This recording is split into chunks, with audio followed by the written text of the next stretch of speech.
Guys, magandang araw po. Nandito po ako ngayon sa bahay po ng ating kaibigan, si Yuto at saka si tatay po niya.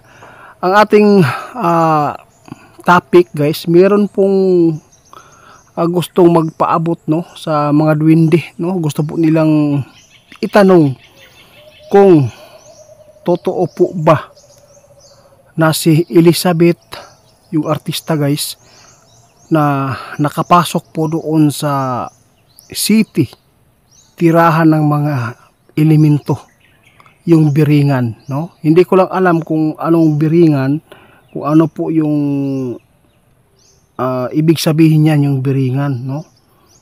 Sa nakita ko dito, magtatanong lang po tayo. Basta ang nakita ko dito, yung biringan, parang ikaw ay naliligaw o kinukuha.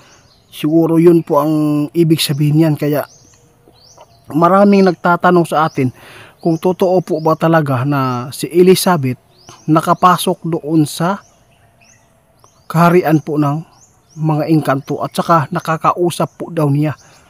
Kaya dito po inyo malalaman ang katotohanan kung fake po ba yan o gawa-gawa lang niya.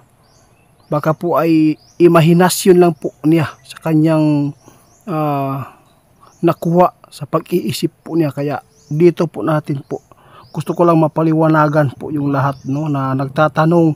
Sabi nila kung meron ba, totoo ba yung agarta ba yun, yung biringan, kung totoo ba na maraming mga engkanto po doon. Kaya subukan po natin, no, si tatay, kasi si tatay nandito po, si Yuto wala.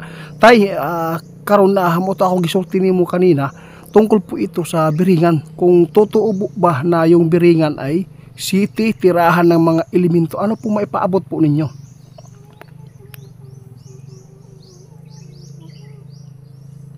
Guys, step 1 tayo. Ang sabi ni tatay, yung biringan guys, totoo, no? Kasi po siya, meron po daw siyang kaibigan na engkanto at dinala po siya doon. Pero hindi po siya nagtagal dahil po ay sa sobra daw sama yung mga nakatira po doon na mga elemento, mga engkanto nung nagklase-klase po pala nakatira. Tay, tatanungin ko, city po ba talaga o gawa-gawa lang po ng mga tao? Sabi po ni tatay guys, yung biringan, totoo po siya na city. Kasi po, sabi po ni tatay, 7 ang lagusan po doon guys, no? Ang lagusan, ginawa po yung lagusan na yan, sabi ni tatay, para po pala sa mga tao na kanilang mabibiktima at gusto nilang gawing paglaruan doon sa loob po ng kaharian po nila. Tay, meron po ako itatanong ulit. Number 2 po tayo guys. Tungkol po sa nagpatanong sa akin, kasi meron po siya nakikitang video na si Elizabeth po daw ay nakapasok po daw doon sa Biringan City at saka nakakausap pa niya yung mga engkanto po doon. Gusto po namin malaman din tay, kasi wala po akong idea dito, no? Kasi hindi ko ito mabanggit dito sa inyo tay kung walang nag-request, no? Gusto ko malaman tay na maipaabot po natin sa mga tao na nagtatanong kung totoo po ba yung sinabi po ni Elizabeth. Nakapasok po ba siya talaga tay doon sa Biringan?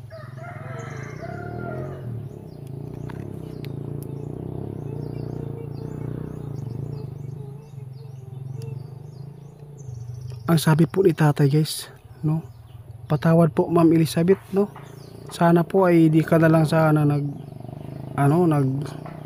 sa bagay yung pag-share po ninyo ay okay naman po yan. Sabi po ni tatay, sa totoo lang guys, kung ikaw po daw ay madala doon sa kanilang kaharian, no, napakadelikado kung ordinaryo po kayong tao, tapos hindi basta-basta po daw yung araw po doon. Kasi yung araw po dito sa atin, kung doon isang araw ka doon, ilang years na po yan tay. Kasi po, bakit po niya nalalaman po yung mga ipinapaabot po niya doon? Kasi po sinabi po niya, nakikita po niya yung mga elemento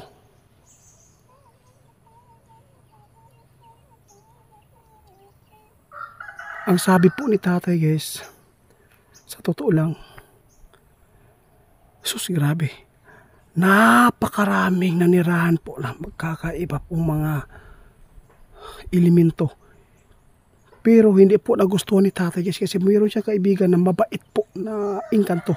Pero may iba no, na grabing sobrang sama. Kaya yung mga tao na magugustuhan po nila, so mayroon mangyayari po sa isang tao kasi po sinasaniban, kahit ano guys, kahit ano po ang nangyayari po sa mga tao na sa tuwing sila po ay mapagtripan ng mga engkanto. Kaya yung ipinapabot sa atin ni tatay guys, si Elizabeth, hindi po siya nakapasok, no?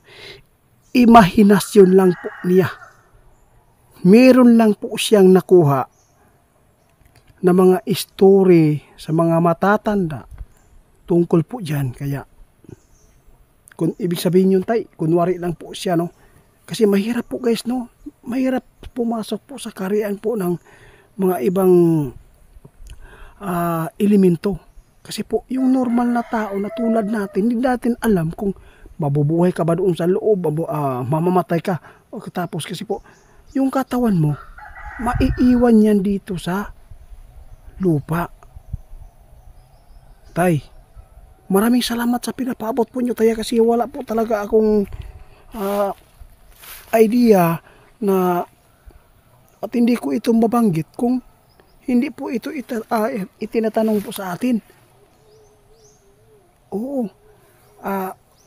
Sir, ito lang po no, yung nag-request sa atin tungkol po kay Elizabeth. Wala ang katotohanan. Sobrang hirap yung tulad natin ng mga tao na makapasok doon. Iwan ko lang kung meron siyang kaibigan na engkanto, may puruhan, di ba? May puruhan. Pero yung sinasabi po niya, nakakausap po niya yung mga engkanto, imposible kung hindi ka magkaroon po ng kaibigan ng mga elemento. Kaya nagpapasalamat po tayo guys dahil po ay mayroong nagtatanong tungkol dito. Kaya sinabi po ni tatay, totoo po yung Biringan City guys. Totoo po yan, nagkakaklase-klase daw ang nagpuyo diha. Tay, meron po akong itatanong pa ulit. Di ba sabi mo, may 7 lagusan po doon. Meron lang akong itatanong, paano po makakapasok yung tulad po namin na tao doon sa kaharian po ng mga engkanto. Kung sakali man na meron tayong kaibigan na gustong tayo ay isama, ano po ang mangyayari sa atin?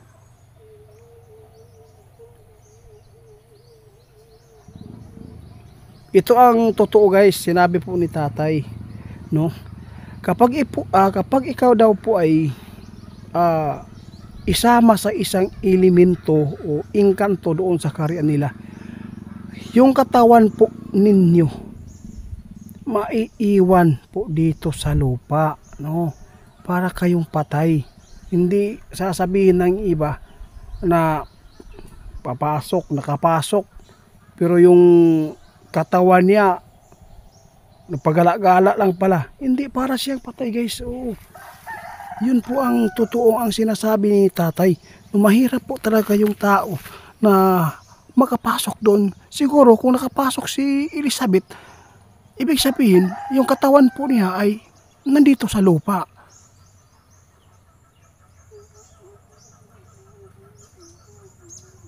Tama po yan tay. O tama yun na. Dili daw basta-basta guys. Hindi basta-basta, no, na ikaw ay makapasok. At saka hindi basta-basta din na makakausap mo yung mga elemento kung wala pong kayong koneksyon sa mga kamag-anak ng mga engkanto or kaibigan. Tulad po ng iba, nakakapag-usap sila ng elemento kasi po meron silang mga kaibigan na nagtitiwala sa kanila. Kaya maraming salamat po sa ipinapaabot po nyo taya. O ngayon ko lang po nalalaman na sinabi noon ni kaibigan ninyo, totoo talaga ang Biringan. Ang daming nakatira doon ng mga elemento. Kaya lang, ang problema lang doon, sobrang gulo.